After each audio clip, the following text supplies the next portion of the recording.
নমস্কার বন্ধুরা, বৌদির হোম কিচেনে আবার আপনাদেরকে স্বাগত জানাই।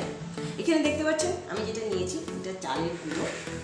চালের গুঁড়োটাকে আমি বাড়িতেই গুঁড়ো বানিয়ে নিয়েছি, খুব সুন্দর প্লেন গুঁড়ো বানিয়েছি। আমি গুঁড়োটাকে একটু ভেজে নিয়েছি, ভাজাটা আপনাদেরকে দেখাতে পারলাম না, তার জন্য সরি, আমি আগে বলে দিচ্ছি। একটু এটাকে ভেজে নিয়েছি, একটু ভালো করে একটু ভেজে নিতে হবে, কেননা এটা দিয়ে যেটা বানাবো তার জন্য এই গুঁড়িটাকে একটু ভেজে নেওয়া খুবই দরকার। তো আবারও বলছি, আমি যে গুঁড়িটা ভেজেছিলাম সেটা আপনাদেরকে দেখাতে পারলাম না, তার জন্য সরি। তো এটার মধ্যে আমি সামান্য একটুখানি লবণ দিয়ে দিচ্ছি, একদমই সামান্য, কারণ লবণটা আমি পরে এক জায়গায় অ্যাড করবো, সেটা আপনাদেরকে দেখাবো। সেই জন্য এটার মধ্যে অল্প একটু লবণ দিচ্ছি, বেশি দিই। এবার এটাকে আমি মাখবো, যেভাবে আটা মাখা হয় বা ময়দা মাখা হয় সেইভাবে, কিন্তু আমি ঠান্ডা জল দিয়ে মাখবো না, হালকা একটু গরম জল অল্প অল্প করে দিয়ে দিয়ে এটাকে মাখবো। একবারে পুরো গরম জলটাও এর মধ্যে দেবো না, এইভাবে অল্প অল্প গরম জল দিয়ে দিয়ে আমি এটাকে ঠিক আটা যেভাবে মাখা হয় সেভাবে মেখে নেব। অবশ্যই গুঁড়িটা কিন্তু একটু ভালো করে ভাজবেন, আবার পুরো লাল যাতে না হয়ে যায় সেই দিকেও খেয়াল রাখবেন, কিন্তু গুঁড়িটা খুব ভালো ভাজা হবে সেটার দিকেও খেয়াল রাখবেন। গুঁড়িটা ভাজাটাই মেন। আমি আবারও বলছি, আমি গুঁড়িটা যে ভেজেছি আপনাদেরকে দেখাতে পারিনি। তো অল্প অল্প জল দিয়ে দিয়ে ঠিক আটা যেভাবে মাখা হয় সেভাবে আমি এটাকে মেখে নেব।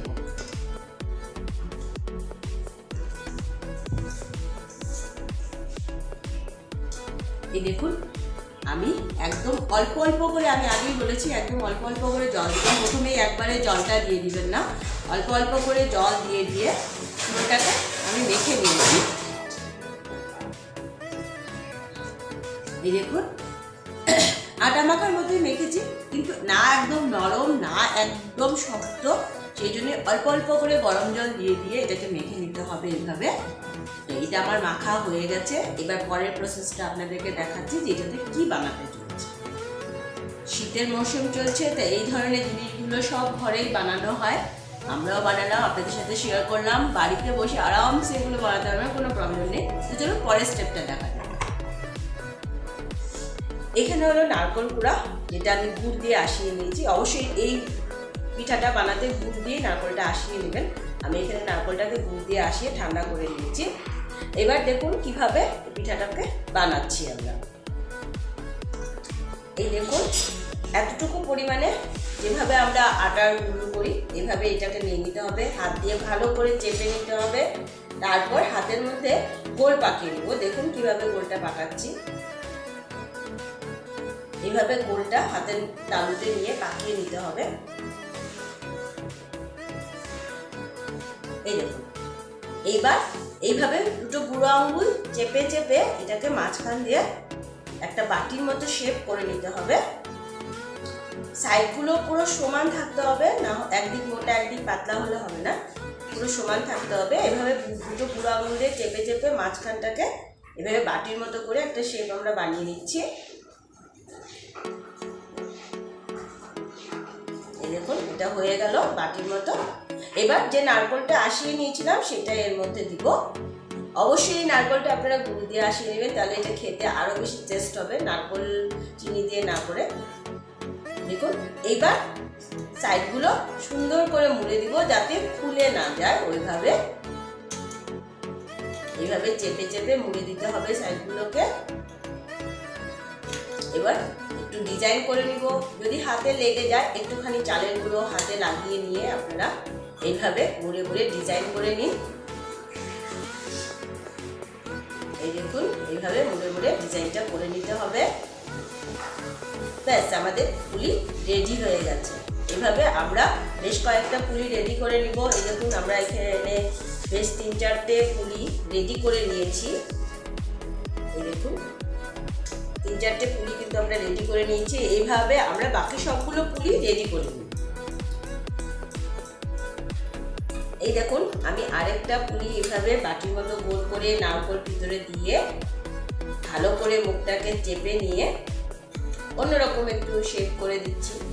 মুখটা খুব ভালোভাবে চাপতে হবে যাতে খুলে না যায়, এইভাবে এটা করে নিতে হবে কলার মতো করে।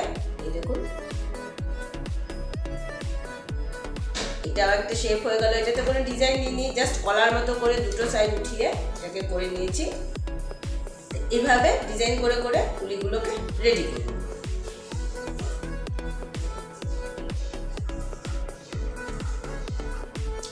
আমাদের বেশ কটা পুলি বানানো হয়ে গেছে। এরকম একটা ঝাড়ির মতো সবার বাড়িতেই থাকে, এরকম একটা ঝাড়ি নিয়ে নিচ্ছি। ঝাড়ির মধ্যে পুলিগুলোকে একটা একটা করে এইভাবে সেট করে নিচ্ছি। আপনারা এতক্ষণে বুঝতে পেরে গেছেন আমরা সিদ্ধ পুলি বানাচ্ছি। আমি এইভাবে পুলিগুলোকে সেট করে নিচ্ছি। এবার পরের প্রসেসটা দেখাচ্ছি। এই দেখুন, আমি গ্যাসটা জ্বালিয়ে একটা বেশ বড় পাত্র, আপনাদের ঘরে যে ধরনের পাত্র আছে, যেটার মধ্যে পুলিটা যে জালিটাতে নিয়েছেন সেই জালিটা যে পাত্রের উপরে বসবে সেই ধরনের একটা পাত্রতে আমি নিয়ে নেবেন। আমার এখানে এই সসপ্যানটা আমি ইউজ করছি, এখানে আধা সসপ্যান জল দিয়ে দিয়েছি। এবার এর মধ্যে আমি লবণ দিয়ে দিব। সেই জন্যই আমি চালের গুঁড়া মাখাটাতে বেশি লবণ দিইনি, কেননা এই যে জলের ভাপে লবণটা উঠবে সেটাই পুলিতে যাবে। আমি এটার মধ্যে লবণ দিয়ে দিলাম। এবার জলটা একটু গরম হতে দেব। দেখুন জলটা কিন্তু আমার হালকা হালকা গরম হয়ে এসছে। এবার আমি এই ঝাড়িটা, যেটার মধ্যে আমি পুলিগুলোকে সেট করেছিলাম, দেখুন পুরো বসে গেছে, পুরো সসপ্যানের মাপে। এই ধরনের মাপওয়ালা একটা বাসন আপনারা ইউজ করবেন যেটার মধ্যে এই জালিটা পুরো বসে যায়। আমি এটা বসিয়ে দিলাম। খেয়াল রাখতে হবে যাতে সসপ্যান বা যে পাত্রতে আপনারা জল নিয়েছেন সেটা জল যাতে শুকিয়ে না যায়। চাইলে গ্যাসের স্টিমটা একটুখানি কম করে দিবেন। এবার এটাকে একটা চাপা ঢাকা দিয়ে দিতে হবে যাতে ভাপটা বেরিয়ে না যায়, সেই ভাপে এটা পুরো সেদ্ধ হবে।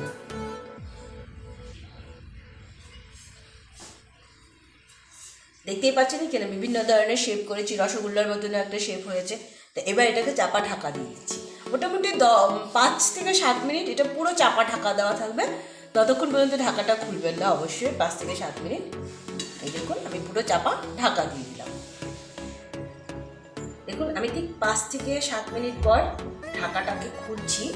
অবশ্যই একটু আস্তে করে খুলবেন, কেননা ভিতরতে গরম জলটার ভাপ সাইডে দিয়ে দেখুন বেরোচ্ছে, পুরো দেখা যাচ্ছে, তো যাতে হাতে লেগে না যায়। দেখুন আমি ঢাকাটাকে খুলে নিলাম। এবার একটা ছোট চামচের সাহায্যে আপনারা পুলিটাকে নাড়া দিয়ে দেখবেন। যদি পুলিটা ঝাড়ির থেকে ছেড়ে দেয় তাহলে ভাববেন আপনার পুলি রেডি। এই দেখুন আমার এই পুলিটা কিন্তু ঝাড়ির থেকে ছেড়ে দিয়েছে, একটু নাড়া দিতেই। এটা আবার ছাড়ছে না, এটাও ছাড়ছে না, এটা আবার ছেড়ে দিয়েছে। যদি ছেড়ে দেয় ঝাড়ির থেকে তাহলে মনে করবেন হয়ে গেছে পুলি, আর যদি না ছাড়ে তাহলে মনে করবেন পুলিটা হয়নি। আরও 2-1 মিনিট আপনারা ঢাকা দিয়ে রাখবেন। যেমন আমার সবগুলো পুলি কিন্তু ঝাড়ির থেকে ছাড়েনি, আমি যেহেতু চামচ দিয়ে খুঁচা দিলাম ঝাড়ির থেকে ছাড়েনি, তার মানে আমার সবগুলি পুলি হয়নি। তাই আমি আবারও 2-1 মিনিটের জন্য একটু ঢাকা দিয়ে রাখবো। দেখুন আমি 2-3 মিনিট পর আবার ঢাকাটা খুলে দিচ্ছি। আমার পুলিগুলি কিন্তু একদম রেডি হয়ে গেছে। আমি এবার এক এক করে এগুলোকে তুলে নিব। খুব সাবধানে তুলবেন, কেননা জল খুব গরম, খুব ধোঁয়া উঠছে, কিন্তু খুব সাবধানে পুলিগুলো কিন্তু তুলে নিতে হবে ঝাড়ি থেকে। তো বন্ধুরা, আপনারা যারা যারা আমাদের চ্যানেলটিকে দেখছেন অবশ্যই লাইক করুন, শেয়ার করুন আপনাদের বন্ধু বান্ধবদের সাথে, এবং সাবস্ক্রাইব করলে অবশ্যই বেল আইকনটি প্রেস করতে ভুলবেন না। এইভাবে পুলিগুলোকে আমি তুলে নিচ্ছি। এই দেখুন আমার গরম গরম সিদ্ধ পুলি একদম রেডি হয়ে গেছে। এইভাবে গরম গরম এটা খেতে দারুণ লাগে। অবশ্যই আপনারা বাড়িতে এটা বানাবেন। এই শীতের মরশুমে এটা না বানালে তো পিঠে পুলি একদমই পরিপূর্ণ হবে না। এই দেখুন পুরো গরম ধোঁয়া উঠছে, কিন্তু এটা গরম গরম খেতেই বেশি টেস্ট। এই দেখুন আমি এটাকে ভেঙে দেখাচ্ছি আপনাদের। এই দেখুন ভিতরে নারকেলটা কি সুন্দর সেট হয়ে গেছে। তো অবশ্যই আপনারা বাড়িতে এটা ট্রাই করবেন এবং অবশ্যই আমাকে কমেন্ট করে জানাবেন কেমন হলো কেমন না। আবার দেখা হবে নতুন একটা ভিডিওর সাথে। ততক্ষণের জন্য ধন্যবাদ।